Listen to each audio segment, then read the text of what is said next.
1950 से लेकर 2002 तक आरएसएस ने अपने नेशनल हेडक्वार्टर पर इंडियन फ्लैग क्यों नहीं होस्ट किया? अच्छा, तो हम लोग प्रतिवर्ष 15 अगस्त 26 जनवरी को जहाँ है वहाँ फ्लैग होइस्टिंग करते हैं। यहाँ पर एक कैंपस ऋषिबाग में है, एक महल में है, दोनों जगह फ्लैग होइस्टिंग होता है। ये हमको सवाल पूछना नहीं चाहिए लोगों ने, क्योंकि एक घटना मैं बताता हूँ। स्वतंत्र भारत का झंडा तिरंगी रंग का होगा और कांग्रेस का भी तिरंगी रंग का होगा। उस समय एकमात्र बड़ी राजकीय संस्था कांग्रेस थी, उसकी छत्र छाया में बाकी लोग थे। तो ये तय हो गया 1933 में जलगांव के पास फैजपुर है, वहाँ पर अधिवेशन हुआ कांग्रेस का। पहली बार 80 फुट ऊंचे पोल पर जवाहरलाल नेहरू जी के हाथ में रस्सी देकर ध्वज फहराया गया, लेकिन वो बीच में लटक गया। 10-1 हजार लोग थे। अब क्या करें, 40 फीट ऊंचा चढ़ना है, बांस पर चढ़ना है। तो एक जवान दौड़ के आया, वो चढ़ा, उसने वो गुत्थी सुलझाई, ध्वज को ऊपर तक ले गया, नीचे आ गया। लोगों ने जय जयकार किया, उसको कंधे पर लिया।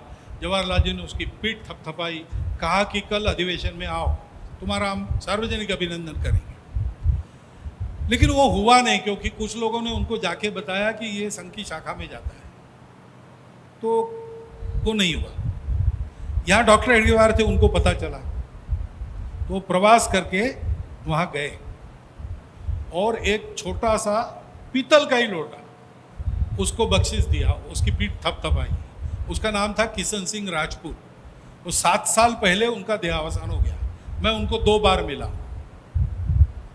तो पहली बार ध्वज फहरा जाने में बाधा आई, तब से राष्ट्रीय स्वयंसेवक संघ इस ध्वज के सम्मान के साथ जुड़ा है।